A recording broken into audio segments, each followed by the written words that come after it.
Bismillahirrahmanirrahim. Assalamualaikum warahmatullahi wabarakatuh. Alhamdulillahirabbil alamin. Puji syukur senantiasa kita panjatkan kepada Allah Subhanahu wa taala yang masih memberikan kita kesempatan untuk berjumpa kembali di ngaji filsafat pada malam hari ini. Salam dan salam senantiasa terlanturkan kepada Nabi Muhammad SAW. Ya, langsung saja mari kita mulai ngaji filsafat malam hari ini dengan sama-sama membaca suratul Fatihah. Untuk teman-teman yang beragama lain bisa menyesuaikan. Al-Fatihah.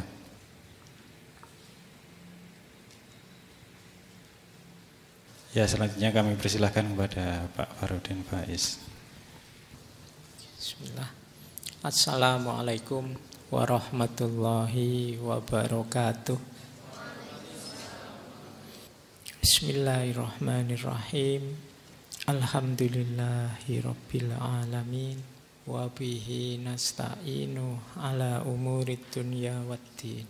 Allahumma sholli wa sallim wa barik ala habibina wa syafi'ina sayyidina wa maulana Muhammadin wa ala alihi wa ashabihi wa man tabi'ahum bi ihsanin ila yaumiddin.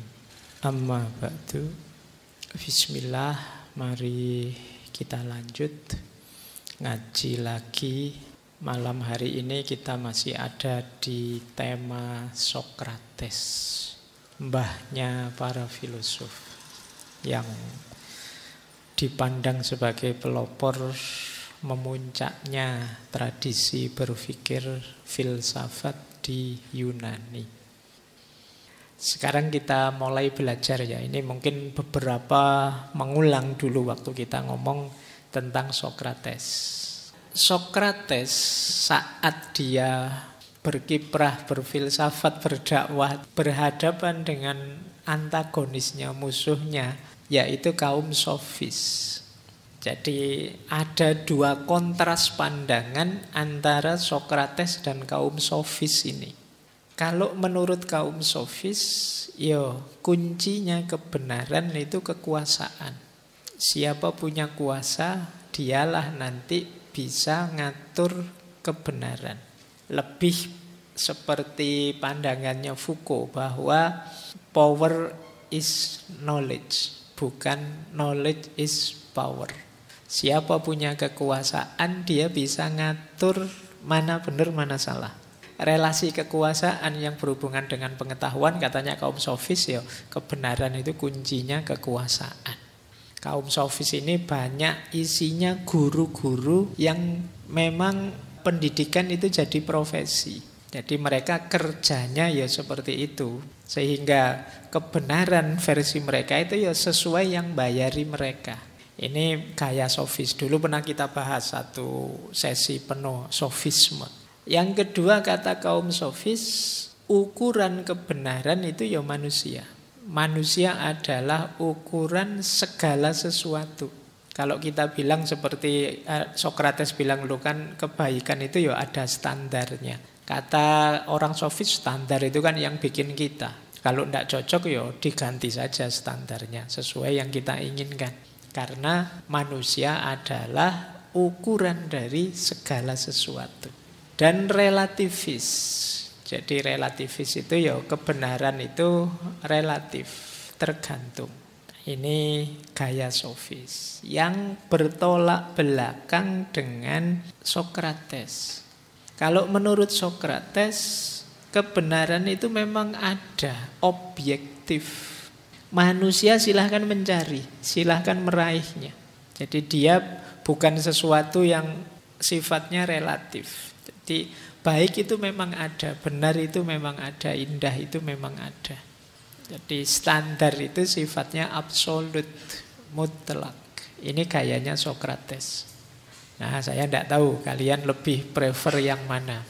Malam hari ini kita membahas Sokrates yang menganggap bahwa ada kebenaran yang sifatnya objektif, absolut, yang harus kita pedomani dalam hidup ini. Dari sisi kemudahan sebenarnya lebih masuk Sokrates. Kita hidup itu kan perlu keyakinan-keyakinan akan kebenaran tertentu. Kalau sangat cair ya kita sulit. Ini dari sisi kemudahan, tapi nanti dari perspektif tertentu mungkin teman-teman lebih prefer sofis. Tapi zaman itu, sofis itu dikonotasikan agak negatif, sementara gaya Sokrates ini dikonotasikan positif pada zamannya. Kalau baik itu disebut relatif semua, kita juga akan kebingungan mana yang akan kita pilih. Manusia itu kan selalu ingin milih yang paling cocok, paling relevan, paling sesuai untuk hidupnya. Kalau standarnya tidak pasti, ya nanti kalian kesulitan. Prosesnya melelahkan.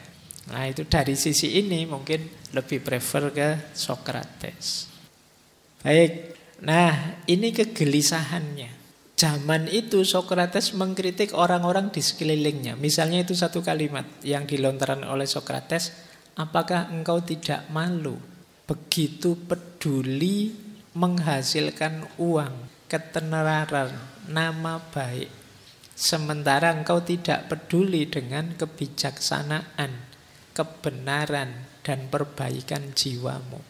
Jadi ini bagian dari degradasi moral saat itu yang dilihat oleh Sokrates. Ini loh orang-orang ini kok lebih sibuk cari uang, lebih sibuk ingin terkenal. Kalau bahasa hari ini yo ingin viral dan ingin nama baik, kehormatan. Lupa bahwa ada yang lebih esensial, yaitu wisdom, kebijaksanaan, kebenaran, dan perbaikan hidup. Nah ini dulu ya zaman Yunani. Kalau sekarang saya tidak tahu kalimat ini relevan apa enggak. Kalau masih relevan berarti memang manusia tidak belajar-belajar sejak zaman Yunani. Pikiranmu ya tidak jauh-jauh dari uang, ketenaran, nama baik. Nah itu degradasi moral di zamannya Sokrates. Saya ambil lagi ada kalimat menarik itu yang berhubungan dengan anak-anak muda. Kata Sokrates, anak-anak sekarang menyukai kemewahan. Mereka perilakunya buruk, sinis pada otoritas. Mereka menunjukkan rasa tidak hormat pada orang yang lebih tua dan lebih suka ngobrol dibandingkan olahraga. Ini saya tidak tahu kamu tersindir apa enggak. Anak-anak sekarang menjadi tiran, bukan pembantu di rumah mereka. Tiran itu kan berarti ingin selalu dituruti, ingin selalu dilayani. Mereka tidak lagi berdiri saat orang lebih tua masuk ruangan. Ini sopan santun. Mereka menentang orang tua mereka, ngobrol di depan temannya, melahap makanan lezat di meja, menyilangkan kaki, mendolimi guru mereka. Nah, ini bisa ditafsirkan satu-satu, contohnya banyak. Intinya ada krisis moral, krisis akhlak dan adab. Kalimatnya Sokrates, anak-anak sekarang. Sekarang zaman itu, kalau sekarang zaman ini mungkin lebih parah dari itu. Saya sebut lebih parah karena memang dunia anak-anak hari ini kan bukan dunia nyata, pergaulan sosial, pengalaman hidup bersama. Sekarang anak-anak hari ini lebih sibuk di dunia maya, sehingga kepekaan sosialnya tidak tinggi. Itu yang membuat sulit mereka bisa peka akhlak, peka adab. Medan mereka tidak panjang bersentuhan dengan dunia sosial konkret, mereka lebih banyak dengan dunia maya. Nah ini kegelisahannya Sokrates, degradasi moral, baik orang dewasa maupun anak-anak mudanya. Itulah mengapa nanti dia lebih suka diskusi dengan anak-anak muda, menggarap mereka, sampai dianggap meracuni pikirannya anak-anak muda saat itu. Sokrates sendiri terkenal saat itu sebagai seorang yang memang komitmen etiknya tinggi. Ada beberapa fakta profil etiknya seorang Sokrates. Yang pertama apa? Sokrates ini pemberani, termasuk saat dia menyebarkan ide-ide gagasannya. Dia tidak takut, diingatkan banyak orang. Sampai ketika terancam hukuman mati pun dia tidak gentar. Pemberani ya, bukan nekat. Dia penuh perhitungan, dia cerdas. Jadi kalau dia menganggap itu benar, ya akan dia perjuangkan. Meskipun perjuangannya secara persuasi. Mengajak orang diskusi, bukan maki-maki orang, menjatuhkan orang. Ditanya, dikejar-kejar sampai dia tidak menggurui, sampai orangnya sadar sendiri ternyata yang salah aku. Yang kedua, Sokrates sendiri bilang bahwa saya menerima namanya daimonion. Daimonion itu suara ilahiyah. Dia merasa mendapatkan pesan-pesan ilahiyah yang harus disebarkan kemana-mana. Yang ketiga, selain daimonion tadi, dia menganggap dirinya itu seperti saya bilang minggu lalu, gadfly, lalat yang mengganggu orang.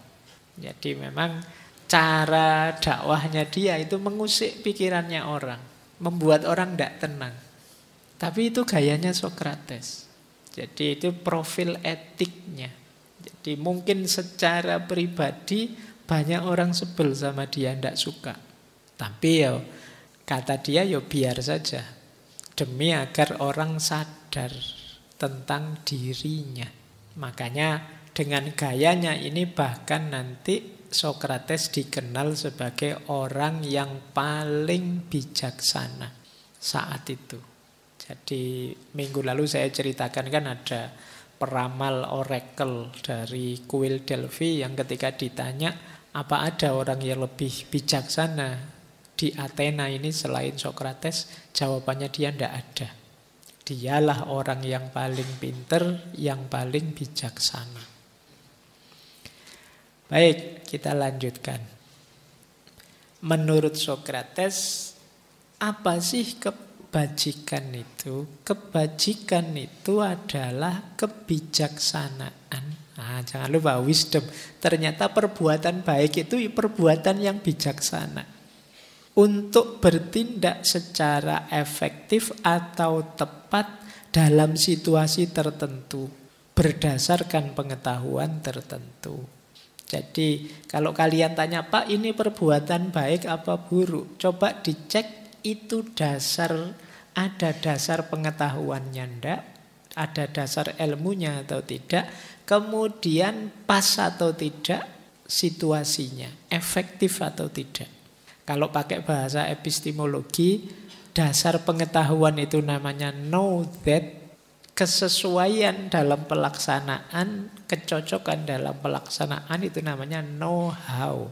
Jadi baik itu know that dan know how. Know that itu tahu apa, know how itu tahu bagaimana. Know that saya tahu bahwa Allah itu satu-satunya, tauhid. Nah, know how itu saya tahu bagaimana caranya menomorsatukan Allah secara pas, secara tepat. Inilah baik namanya. Jujur itu baik. Dalam posisi situasiku saat ini, cara jujur yang pas itu begini. Nah, itu namanya know how. Itulah yang disebut bijaksana. Makanya kalau ada pernyataan kebenaran itu belum cukup, kita perlu sampai pada kebijaksanaan. Kebenaran itu know that, kebijaksanaan itu know how. Ada banyak kebenaran yang kalau dijalankan tanpa kamu pertimbangkan situasi, dia bisa berubah jadi keburukan. Berarti kamu tidak bijaksana, tidak pinter know how-nya. Ya karena hidup itu kan nggak sesimpel di teorinya, kadang situasinya kompleks sudah. Ada temenmu dandan berjam-jam terus, aku cantik enggak? Oh, itu kan pertanyaan menjebak itu. Ini mau jujur apa mau? Oh, itu kan kamu harus ngerti know how-nya. Jadi makanya yo kamu jawab saja, yo perlu jawaban kebenaran atau kebijaksanaan. Nah, karena ini isinya bisa beda antara know that dan know how tadi. Jadi justru kebajikan itu yang mix dua-duanya. Mix itu berarti ya kebenarannya tidak boleh ditinggal, tapi diaplikasikan secara tepat.